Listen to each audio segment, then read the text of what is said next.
Hey everyone, in today's episode, we are going over an email that we got from a person, and this person gave us their situation, and myself, Ben, and Tambini, we gave our insight on how we think she could best navigate this situation, and we don't use names or anything like that. I honestly wasn't even going to say a she, but I already did, so it is a female, but you know who you are. We're going over this question. We're giving you our insights, our thoughts, and it may sting a little bit, but understand it's out of love. We respect you for even wanting to send this email in. And if you have a question that you would like us to answer, you could email us info@realrecoverytalk.com. Enjoy the show. Here we are, Real Recovery Talk. I am your host, Tom Conrad. In today's episode, we've got Benjamin B. What's happening, everyone? And we got Dr. T. Hello, everyone. First things first, thank you for tuning in on the podcast app, whichever one that you choose to use.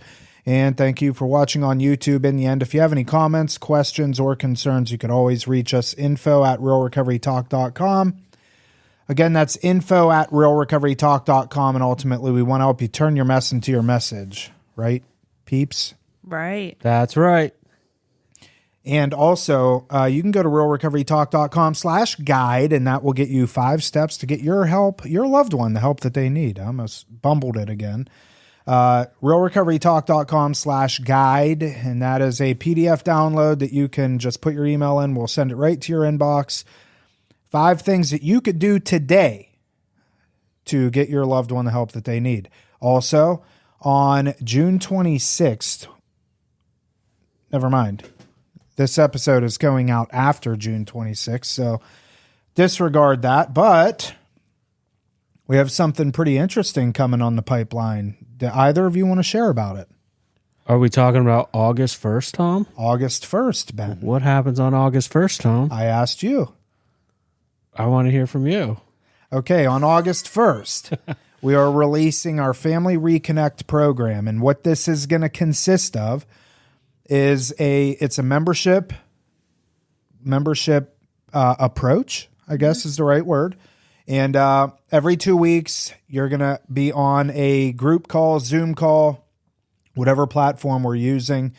And it's going to be myself, Ben, and Dr. Tambini, either all of us at one time or one of us or 2 of us. And basically, we have a whole curriculum built out for you. So whenever you join the membership, this curriculum will automatically come to you. And you're going to follow this curriculum with us. And every 2 weeks, we're getting on for an hour and a half and we're discussing it. And you're going to be with your cohort of people. We're capping it out at 15 per group. And it's going to be good for accountability for you. It's going to cause you to think about things in a different way that you haven't thought about them before. You're going to learn a lot about yourself, because ultimately our motto behind this is you have to help yourself before you can even come close to helping them. And that is really contrary to what most families and loved ones think. They think that, well, it's all their fault, and if they just change this and if they just do this differently, then everything would be okay, when that is in fact the opposite of how we really would like to approach this. So Let me chime in here. Thank you for explaining all that, because I like doing the chime in part. You're welcome. So a real example, for instance, I was just talking to a lady yesterday, and a lot of the time what this is going to do is give people the opportunity to be able to share the specifics of whatever their situation is. Because this lady, for instance, I have to give her kudos. She understands all the principles, everything behind. She's obviously listened to a ton of our episodes and understands all of, almost all of it, as far as the approaches that we take, the appropriate times, etc. However, kind of what the reason that she called me was to look for assurance that she's doing the right things at the right times. And, there's things that we'll say on the episodes, but those circumstances can change on a day-to-day basis. The way that I was explaining to her, because she was explaining her situation with their son, and I was just kind of telling her, just be aware that the answers that and suggestions I'm giving you today may change a few days down the road when the situation develops a little bit more. And I was kind of explaining to her that, we can't control the wind, but we can adjust our sails. And that is kind of the the benefit to joining the Family Reconnect program, because you'll be on this Zoom with us and be able to say, well, here's the circumstances right now and kind of what direction, which principles do I use and when is it appropriate? And going back to the word assurance that I used a little bit ago too, in her case, a lot of times people just want to feel supported as well. And what I pointed out to her is like, hey, this is really scary. When you have a loved one, you know, in her case, a son that is on the brink of being in some really big trouble, jails, institutions, or death, and she was in a roundabout way questioning herself because the situation's so hard. Like you were saying, Tom, the process is so counterintuitive. You know, I went into my whole spiel with her about, you know, where you're mama bear, you're fighting millions of years of evolution. Like your job is to protect your kid, right? And going against that grain can be very uncomfortable and scary. A lot of fear behind it. And just having the assurance that, hey, she was like, hey, Ben, I'm doing this and it feels like this. And I'm like, I know it feels that way, but you got to stick to this path. And just having that, you know, support behind you saying, hey, you are doing the right thing, even though it feels not right. Yeah, I think it's it's something that we've been talking about doing for a long time, and finally able to put something together to be able to release. And I'm excited for it. Tammy, do you have anything to add? I think also what we are offering with it is those who join the course will also have access to a private support group for everyone else who's also involved in the course. So that way, in between those 2 weeks, we give people homework. And so the homework is going to instill upon them to critically think about the topics that it's 12 sessions, right? So each session is a different topic on how for that particular family member, support system, you know, you name it, whoever you are, and what they're doing and how to better themselves and helping their loved one through addiction. And the support group that comes along with it will provide more of a community for these people also to join, to share their experiences, to bounce off ideas so that they can be surrounded by people who are going through the same things as them. Because oftentimes they feel like they're the only ones going through it. They don't know who to talk to. They don't know where to go and what to do. Yeah. I'm glad you brought that up, because let me touch on this. And we were discussing this over lunch, the three of us briefly. But a lot of the times, for instance, when I talk to family members, they're hesitant for whatever reason, or maybe it's just procrastination. It's something, but they're, you know, we'll suggest Al-Anon to someone and they're like, oh, I don't know. And it's uncomfortable. In my opinion, just the way an addict gets to go to treatment and build a community like you were just talking about, this is a more comfortable way to get an introduction to building a community. Essentially, that's what treatment does for the addict and alcoholic, because most addicts and alcoholics will not just walk into a 12-step meeting. Like here, you know, for instance, at Rock, like we'll literally take them, introduce them, get them comfortable with the process and situations like it. Most would not get involved. And it's the same thing for the families. So essentially, we're trying to implement a situation where, like, hey, you get comfortable building a support network. Because a lot of people, they just stay cold and they're like, oh my God, they want to get out there, but they don't know how. So this is just a very warming way to become familiar with 15 other people, you know, the three of us, and have that dialogue and encouragement, and hopefully build the confidence to, after the course, be able to step into Al-Anon with enough confidence and knowledge and say, hey, I have something to bring to this. Yeah. I like where we're trending with this. A couple of things that came to mind for me is this isn't designed to be this isn't designed to take the place of Al-Anon or any other support program that you either have been involved in, are involved in, or are considering to be involved in. This isn't designed for that. Just the same as treatment for substance abuse, in terms of our clients that come in the door here, is not a replacement for Alcoholics Anonymous or Narcotics Anonymous. This is really a supplementation.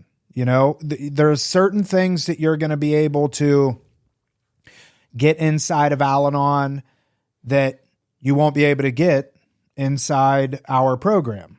One of those is the in-person aspect of it, which is very important. Being around people in person, I think is crucial in terms of building a support network. But there's some things inside Al-Anon that you won't get, that you'll get with our program. And one of them, which I think is huge, is medical. Tambini, being an addictionologist, being a medical doctor, and who has worked in the field now for years, knows all the ins and outs of addiction medicine, and you'll be able to ask those questions. Hey, my son or daughter or spouse, they're prescribed this medication, and when I noticed when they're taking this medication, they look this way, or they present this way, or yada, yada, yada. Now, it's not going to be one of those things where you can just come and bring the whole meds list and like Tambini's going to take it and analyze it and prescribe medications. That's not what we're doing. In fact, we're not going to do that, right? You're not going to prescribe medications, but what you'll understand, you'll know the right questions to ask. A provider that is, somewhere close to you. If your loved one is maybe in an outpatient detox, you'll know the questions to ask, because Tambini will say, well, maybe you should ask this, this, and this. Because there's a lot of places out there that do quote unquote outpatient detox, but they don't have a clue what the hell they're doing. They're just throwing meds at you. And, you think that, well, because they're a doctor, they know what they're talking about, which is in fact, not the case. The other part I want to touch on too, that this will offer you, which way was it? That you won't be able to get out of Al-Anon, that you would be able to get out of something like this. One of the rules for Al-Anon and other 12-step programs, this for the addicts listening, this applies to AA, NA, all the A's, but you're not allowed to crosstalk in meetings. So like what that means is you're not supposed to be giving each other feedback, so to speak. Like if one person shares, the next person shares, and it's supposed to be, I don't think the right word's unrelated, but you're not supposed to comment or give them suggestions, where this, like the treatment process, is designed to where somebody can share and then the next person can give feedback on that. Where that's inappropriate in a meeting, it will not be inappropriate here. And that's kind of the difference, is like in a meeting, they'll tell you, oh, if you have questions or you want to get more in depth, get with somebody after the meeting. Where with this process, the whole point is to get more into these details. It's more to get specific, and also it's really well tailored to people that are brand new to this, or maybe they've been riding along. I'll say this: I've seen this for a long time. People going about it the wrong way for years and years and years, and now it's time to change and start doing the healthy thing as a family. So, if this is something that you'd be interested, you can go into realrecoverytalk.com/reconnect. realrecoverytalk.com/reconnect. All the information is going to be there. And, you can learn about it. If you have questions about it, you can email us, info@realrecoverytalk.com.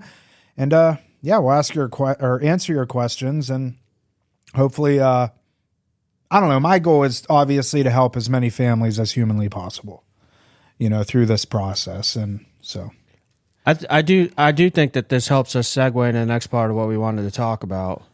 We got an email, and it's specific. We're going to leave names out and kind of details that would give it away. So, there's billions of people in the world, so this could have been from anybody anyway. But I think it'll be a good example of like, here's the scenario, because it goes into some pretty good detail in this email of what the situation is and, the feedback that you could possibly get. So I'm going to read the email. I may read the whole thing. I may not, but we got this email, and again, going to leave names out, and it goes like this. Hi there. I've listened to many of your episodes, and so many have great examples of kids that are addicts. I am dealing with trying to get my significant other to get help for his problem with alcohol. Is there an episode that you can point me to that helps me understand how, quote unquote, not to be angry? It says, don't approach with judgment, anger, or resentment. Well, I'm mad, sad, hurt, frustrated, and resentful of his actions. I don't know how to approach him without those feelings. Also, he pretends it is not an issue, that he just needs to drink less. Well, anyone with half of a brain can see it's an issue. It is far beyond someone just drinking a little too much. He also feels treatment is not an option because of his profession. And just basically goes, and I'm stuck. I want to get out of this relationship, honestly, but I'm not going to leave the relationship while he is down and out. I need him to heal so I can go. So we got this, and it was pretty interesting because we were talking about, a lot of because we're getting so close to the program launch, we're just wanting to iron out all the details and make sure that everything is kind of up to par. And this email comes through, and we thought it makes total sense to discuss this. And a couple of things that popped to my mind, if I go to the very end of the email, I'm so stuck and I want to get out of this relationship, but I will not leave him while he is down and out. I commend this person for that. But I bet you that if we dug into this a little bit with this person, that this person is going about things the wrong way, then, not to pitch our program, that's not what we're doing. And you're going to listen to this, although we obviously think it would be very beneficial for you. This is exactly what this program is designed for. So let's go back to some of the context of it. Is there an episode that you can point me to that helps me understand how not to be angry? It says, don't approach with judgment, anger, or resentment. Well, I'm mad, sad, hurt, frustrated, and resentful of his actions. And I think she's referring to the PDF download, because in there it says, don't approach with anger, resentment, yada, yada, yada. That's a true statement. And I do think it qualifies us to have some clarification on that. So either of you can roll into this one. I'll start out with this. Be angry at the disease, not at the person. Recognize you're not dealing with somebody who's healthy, so to speak. That's my generic take on it. And I'll come out and say this. There is definitely reasons to be upset, to be angry, to feel resentful. Nobody's going to deny that. Myself, as a recovered alcoholic, drug addict, I'm going to tell you, people had definite reasons to be angry at me. Now, I have to take responsibility for those as an individual. However, the thing is even though you feel a certain way, we as healthy people on the other side of this, in this case, the lady that wrote the email, she has a responsibility, regardless of the feelings that come along, to still act appropriately and respond appropriately. We cannot help as human beings. When I have an emotion come up of anger, I'm entitled to that. I can't even help it. I mean, can you help when you're grumpy, Tom? Tom can never help being grumpy. He's grumpy all the time. Yeah. So we're just teasing. Look, he's smiling now. That was good. I think that's right? Smile number 2 of the last He smiled when he got his food 2 hours ago, briefly, and a bite of that French toast. Yeah. I digress. But anyway, point is, we are entitled to our feelings. However, as people that are trying to be healthy, we also have to be responsible for responding appropriately. And I always take this back to, for me, the 4th step of a 12-step program. One of the things you need to do is take a step back and ask yourself, okay, how can I be helpful to the situation? And only take action that is going to help. Resentment, fear, anger, we have a tendency to lash out. And I could tell you right now, if you go head to head with an alcoholic or a drug addict, you're in a losing battle because it's like talking to a wall. Whether I'm going to say that the majority of the time it's unconscious, but unconsciously, me as a drug addict, when somebody came at me about things that I'm doing wrong, the first thing I'm going to do is protect my addiction, right? My opiates, my alcohol, whatever it is the one thing that gives me comfort in life. It's my baby. I'm going to protect that.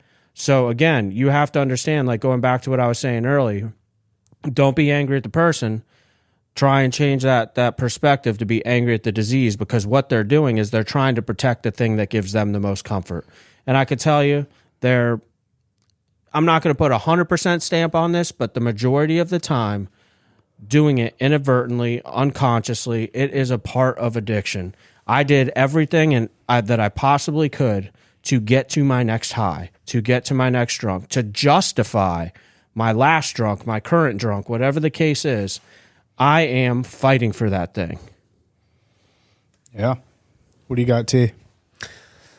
I second everything Ben said. When we also spoke about this on a previous episode recently about, how to approach the situation, and telling that person in an accusatory fashion or manner isn't going to get you anywhere, unfortunately. Those emotions are real. They're heightened emotions. And there's a way to cope with those emotions yourself, whether you I would say definitely she should seek a therapist, join a support group, and find a way to diffuse those emotions, because there will come a time and a place with your spouse or your loved one, whoever that is, that you can have a conversation about these emotions in a calm manner and how to bring them out in an open-ended way to express how you feel, but in a non-accusatory, threatening way. Because if you do that, like Ben said, it's not going to get you anywhere. And it's kind of counterintuitive. Why am I putting my emotions aside when this person's just hurting me every day? But that's one of the things that we're trying to teach people here is you have to help yourself, and whatever the outcome of the situation is with your addict and loved one is going to be on them. And you cannot strong arm them, force them, yell at them, argue with them into changing until they become cognizant and are open and willing to do that. Let me touch on this too from the psychology of an active alcoholic or drug addict. There's a saying, this came off a TED Talk over a decade ago at least. The opposite of addiction is connection. Most alcoholics and addicts utilize substances to try to feel more connected. Just very simply put, alcohol, they refer to it as liquid courage, right? You take a couple drinks and all of a sudden you're social, you feel like you fit in, it warms you up to people. So with that being said, keep in mind that they've passed that point to now where their alcohol or drugs is starting to isolate them. Now, I'm saying this in a loving way, but also the benefit to not responding in resentment, anger, or fear and coming out with those negative emotions, attacking, accusatory, like Dr. T said, if you actually take a step back and don't respond at all, what that helps do is isolate them even further. And why is that a good thing, you might be asking? Alcoholism, drug addiction is isolating them.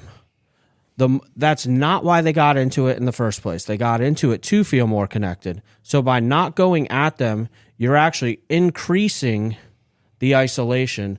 The more alone that a drug addict and alcoholic begins to feel, the more they're going to start looking at the other side and being like, oh, what's going on over there? That looks better over there.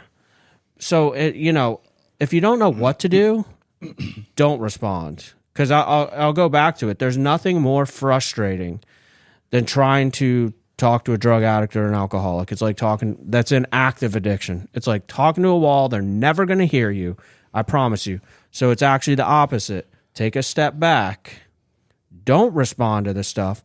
Allow them to isolate themselves more. Because the more uncomfortable they get in their using environment, the more likely they're going to start looking at the other side as being more comforting. So what's attracting them to sobriety? Oftentimes is less pain. Right now, my addiction and my alcoholism has brought me to pain. On the other side, it looks a little less painful. And does that make sense? So make those conditions worse. And you're not the one doing it. You're just taking a step back and getting out the way and letting them go off the cliff.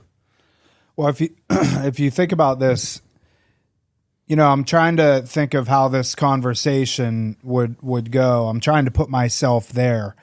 And 9 times out of 10, how this plays out is, Ben, going to what you're saying, if you choose to engage in these conversations, 99% of the time, people are unable to engage in these conversations without bringing emotion in. So this person gets into the conversation with said person and they get angry. They get mad, resentful. Now, next thing you know, what was supposed to start off as just a conversation turns into a screaming match. You're a fucking asshole. You're a ba ba ba ba ba. And now you got two people. You have this person over here that's the quote unquote the normal person, which you're not normal either. We're all screwed up in some capacity, okay? Right. You're not normal, but then you got this other person over here that's not normal, but they're also not normal and drinking a ton. You guys you're now you're on a race. And you're on a race to see who can win victim first. And when whoever wins this race, you get to the finish line and you're like, I won. I'm the victim. And it's like, what was actually accomplished in all that? Because now the person that won the victim card, gets to walk away and say, you know what? They deserved everything that I said. Everything that I said, I meant every word. And then the person that didn't win just reinforces the idea that you're a fucking asshole and I can't stand you. I want out of this relationship, yada, yada, yada. To where, going back to what you said, Ben, you do nothing. You choose not to get involved in this race. This person's running on their own and you can't win a race if you ain't racing against anybody. You're never going to win the victim card with an alcoholic or drug addict. No. They're going to win that victim card every single time. Actually, one of the sayings is when somebody's in early recovery, they finally put down drinking the drug. One thing I'll look at them and say, and I say this to our clients all the time, victims don't stay sober. We have such a habit of, and we're really good at making ourselves the victim. Whether we are or not, we truly believe it. So again, it goes back to you're talking to someone that's very sick and they're not going to hear it anyway. Well, if you just look at this situation, I mean, this person probably says, well, if you didn't do X, Y, and Z, I wouldn't drink as much as I drink. A justification. Yeah. I mean, the argument we just got in because you attacked me now justifies me to go to my ease and comfort, which is taking some drinks. Yeah. You gave me a reason to drink for the night. Thank you. That's what I was looking for. So in actuality, that goes back to they're protecting their disease. How do I get my next one? Perfect justification for me is we got in an argument. I had to make myself feel better. This drink is on you. Thank you. Pretty crazy. Yeah, but that also goes back to setting clear boundaries. Like you said, doing nothing is a statement. If you seek help for yourself, that person, the addict, will also wonder, what are they doing? Why are they doing that? And may spark an interest into also, how they're helping themselves to navigate life and be better overall and helping their self-worth. But also setting clear boundaries. I'm not going to have a conversation with you unless we can be civil and lay the ground rules before the conversation happens. And if we can do this in an open, calm manner, the second it starts to escalate, we'll take a time out, we'll walk away. And, we have to have clear standards for what we're doing when we're addressing it. So there's part of this, and this just popped into my mind. When this person asks, can you point me, is there an episode that you could point me to that helps me understand how, quote unquote, not to be angry? Okay. So if somebody comes to me and says, Tom, my husband, my wife, my son, my daughter, whoever, They've absolutely just destroyed our relationship. They've destroyed the family. I can't help but to be so pissed off, so betrayed, feel disrespected, all those words, fill in the blank. What came into my mind here, and we've referenced this numerous times in the past, is the 3 C's.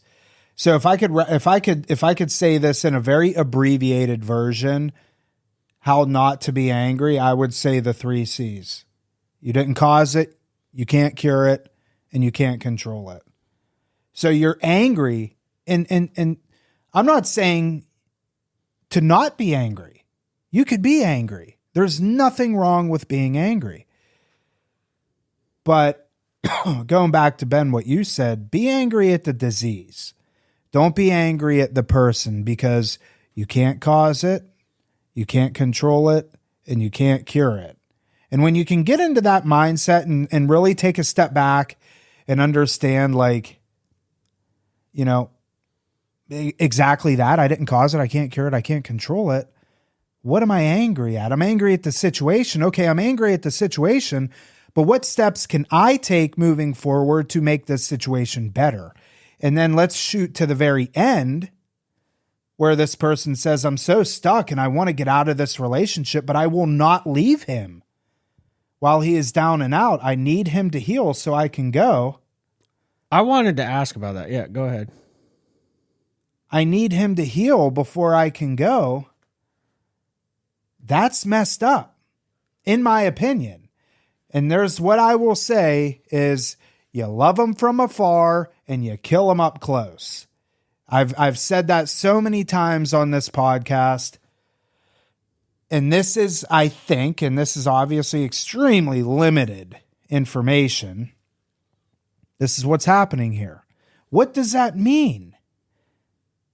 That I will not leave him while he is down and out, and I need him to heal so I can go. Well, how is you being there helping him heal to begin with? So I was also going to ask, and I don't want to make assumptions, but what I'm also possibly hearing is, once he's better, then I'll go. Maybe that was the intention. Maybe it wasn't. If it was, well, that's how it reads. That's how it reads. That may have not been the writer's intention. But I'll say this, and this goes back to, again, those principles of the alcoholism. The alcohol itself is the comfort. How do you interrupt that pattern? And I could tell you right now, this individual, she's saying she won't leave while he's down and out.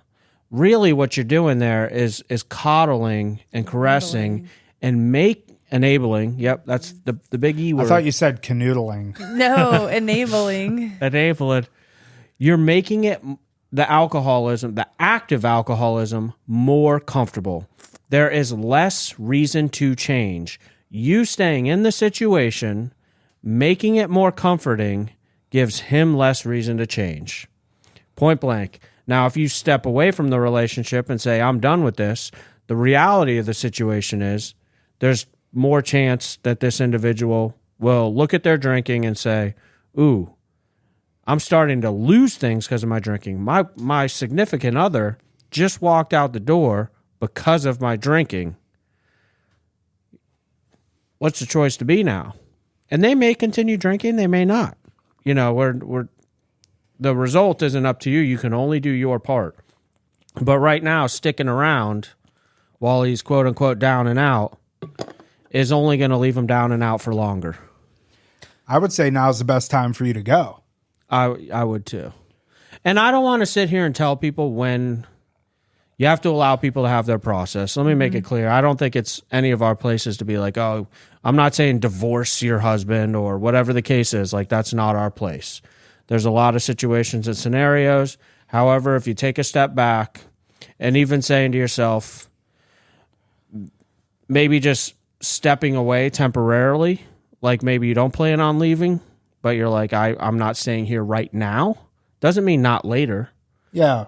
But, you know, so. Well, that's what I meant too. Yeah. I don't want you to think that I was saying divorce him right now. No, I'm not getting at that. But I think now is a again, with very limited detail, just based off of how this reads, I would say you're entitled to do that.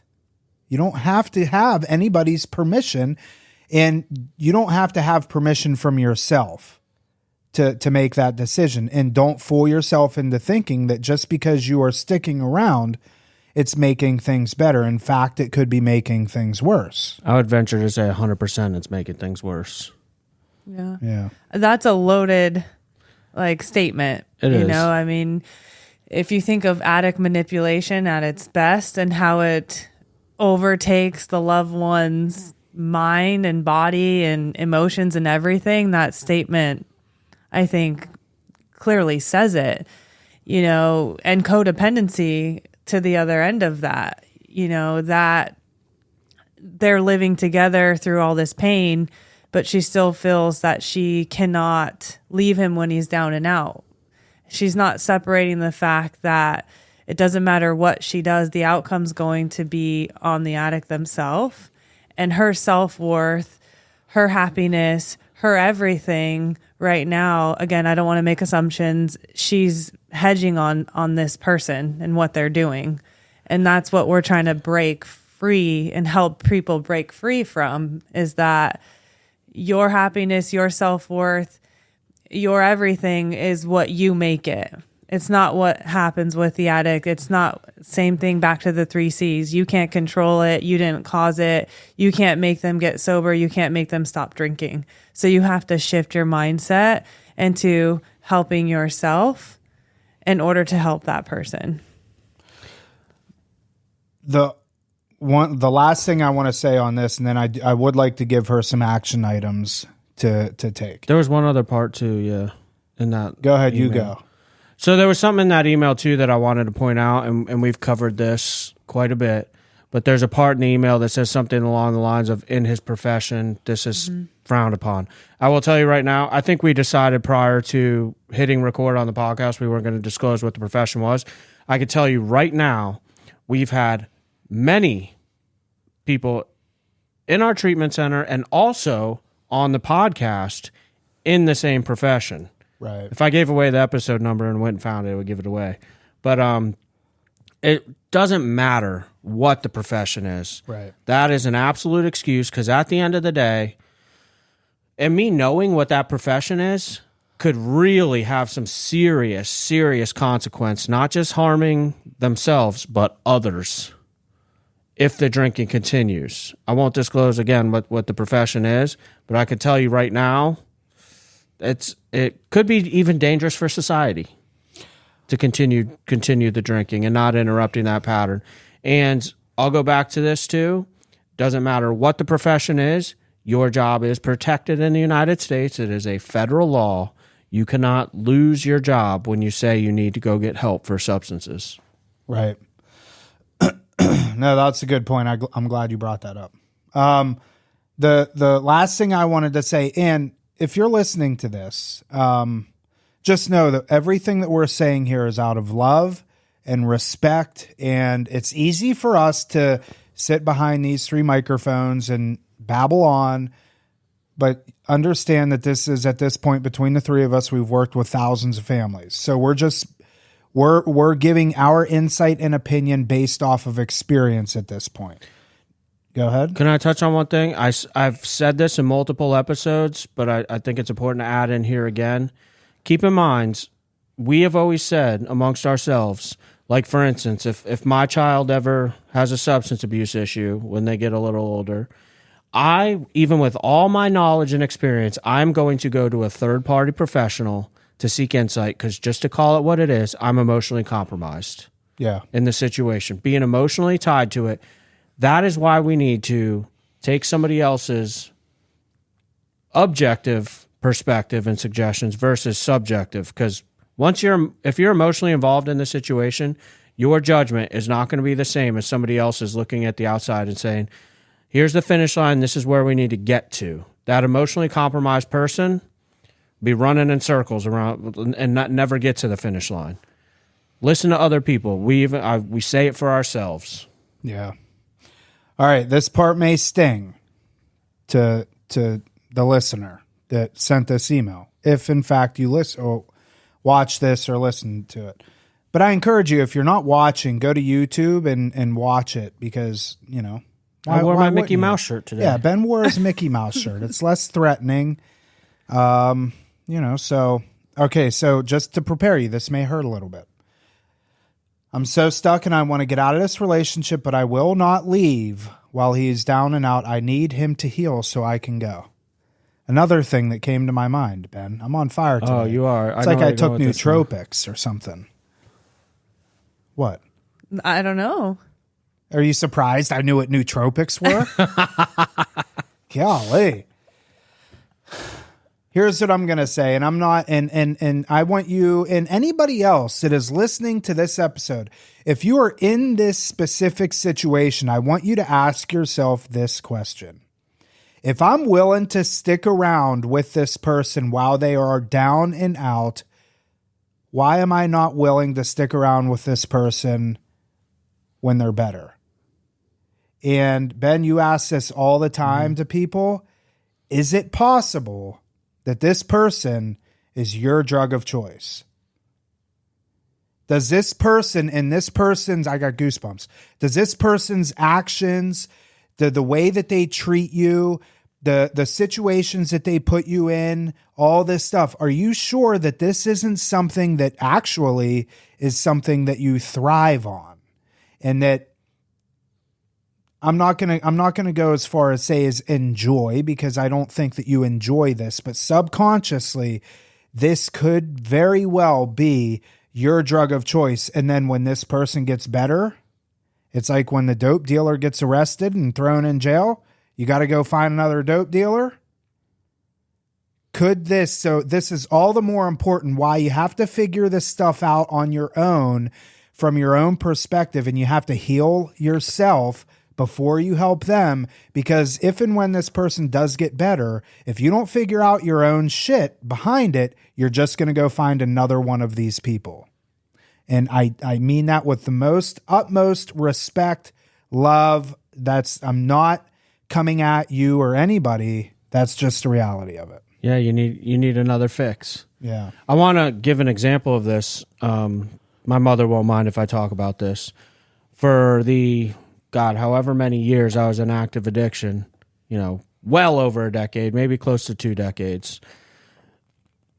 I remember my mom's full-time job was worrying about me, having anxiety. Where's Ben? What's going on? How do I get him help? He's down and out, trying to save. I remember when I got sober, my mom actually went into a depression for a couple of years because I was, for lack of a better way to put it, her hobby. I don't mean it loosely like that, like a hobby. But you were an RC car? Yeah, right. I was taking up all her time and energy, and for as unhealthy as it was, again, she's just trying to help me, her son. It took up all her time and her energy, all her focus. All of a sudden, I'm sober, and she's like, what do I do with myself? And the funny thing is my mom will tell you today that she was in Al-Anon back then, way before I got sober, continued with Al-Anon. Once I got sober, she stayed in Al-Anon, not because of me, but for her. And she actually started doing ACA, Adult Children of Alcoholics. They got a 12-step program too. I don't think we really touch on that too much. But essentially, she went into Al-Anon because of me and stayed for her, if that makes sense. Yeah.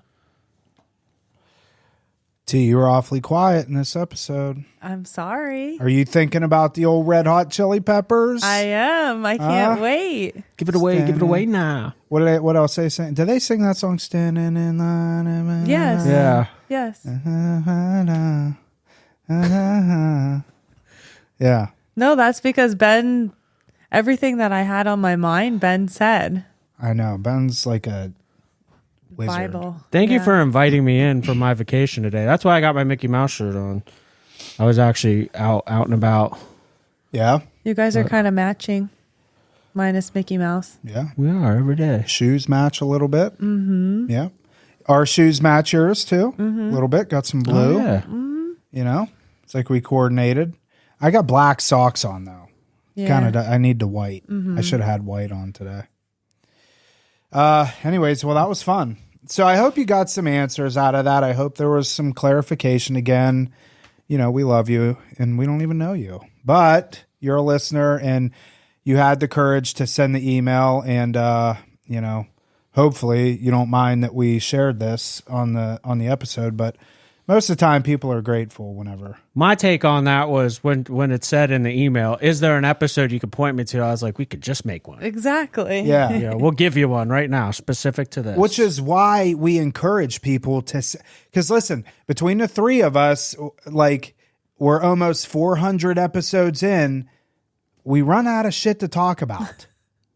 We really do. I mean, that's why we met 2 hours just prior to this to come up with other stuff that we can talk about. And we really need people to email us questions, stuff to spark our creative juices and be able to come up with ideas and understand everybody's, you know, different perspectives that they have going on in their lives so we can, you know, we can record on it.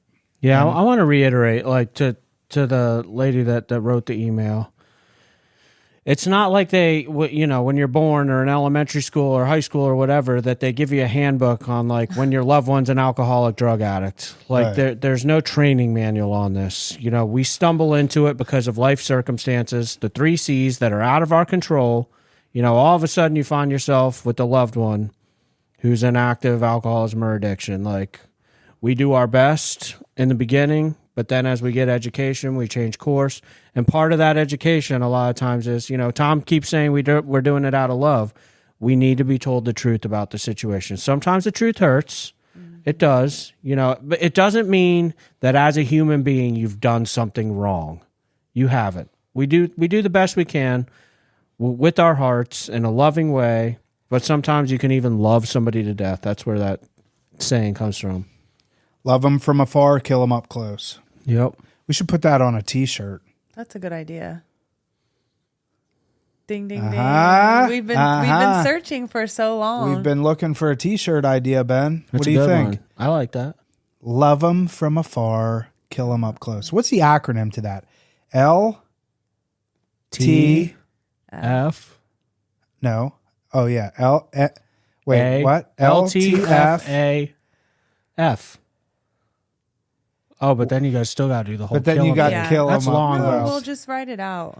Be like LTMFKKTLMF. Oh man. Anyways, all right. Before you end, you said we were going to give her homework. Oh yes, So homework. let's give her some homework. Okay, so let's each pick one thing that we can give her to do. I'll start.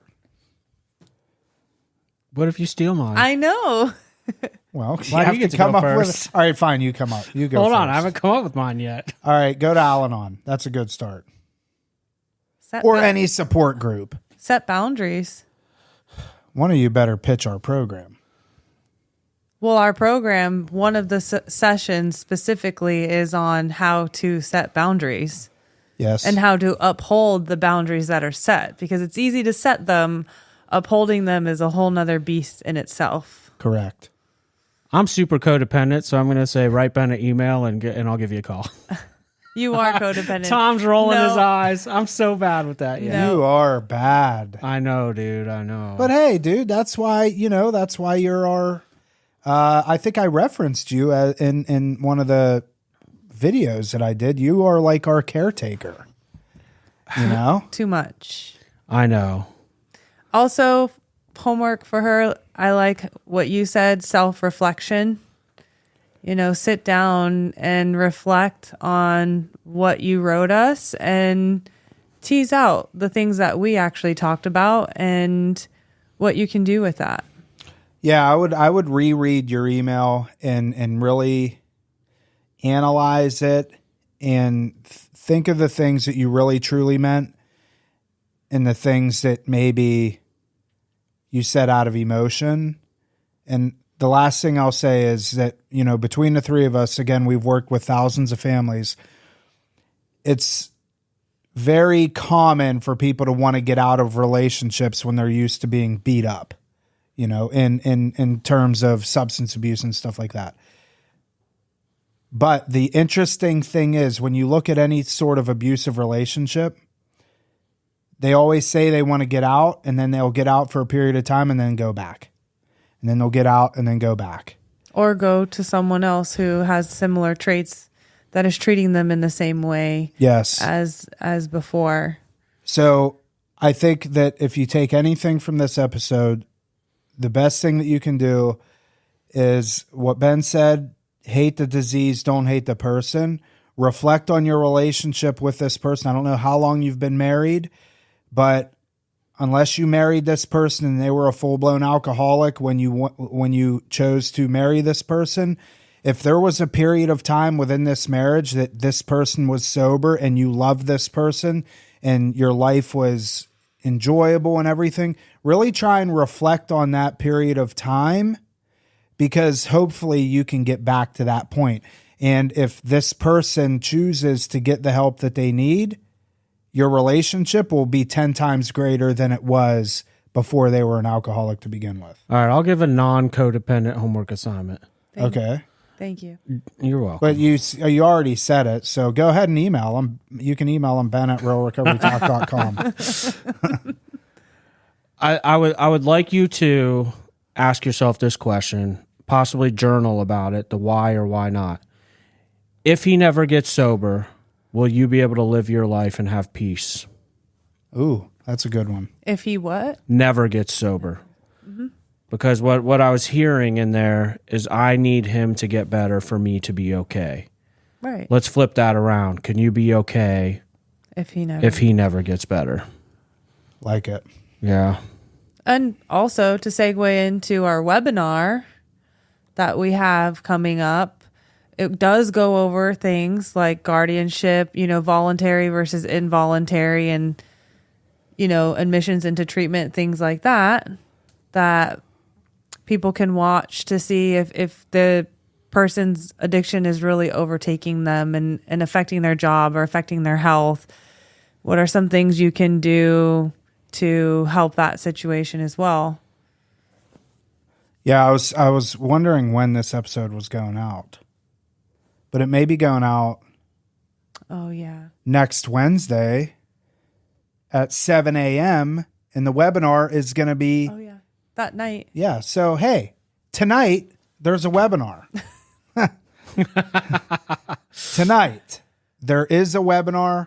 Go to realrecoverytalk.com/webinar. You only have a few hours to register for this thing, and you can get on. And yeah, we're going to be talking about Marchman Acts, Baker Acts, file in for guardianship. Those are the Florida terms, but basically any legal avenues that you have to get your loved one into treatment, whether they want to go or not. Are we going to archive this webinar for people to go back and watch if they miss it? Yes. On our website? Sure. Okay. Tom will figure it out. I'll figure it out. You just committed. Yeah, no, we definitely won't need to. Yeah, for sure. Okay, anything else so I can wrap this up? No, that went well. I enjoyed that. Good. I like it when people send Me emails too. and we break them down. Me too. Well, what's interesting is if you want, you can always email us live at realrecoverytalk.com.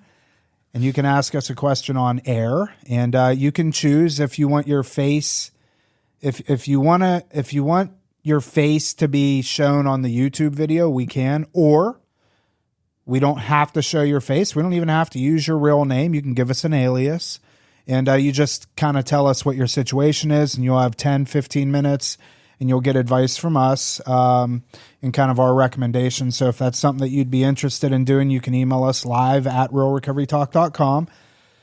What else? The webinar, realrecoverytalk.com/webinar. That's happening in a few hours. So you only have a few hours till that goes. And guide, realrecoverytalk.com/guide, 5 steps to get your loved one the help that they need. That's going to be a free PDF download. And realrecoverytalk.com/reconnect to join our Reconnect program. That's going live on August 1st. And we're only doing 15 people. So if that's something that you're interested in, then you better, get on it, per se. But we could do more than 15 depending on, but then we'd have to open up another day. But we'll figure all that out. If you want to do it, you let us know. We'll make it happen. Is that it?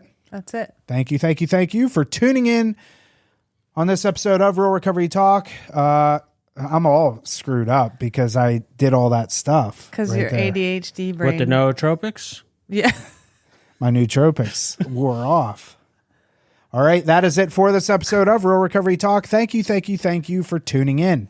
In the end, if you have any comments, questions, or concerns, you could always reach us info at realrecoverytalk.com. Again, that's info at realrecoverytalk.com. And ultimately, we want to help you turn your mess into your message. That is it. We will see y'all later.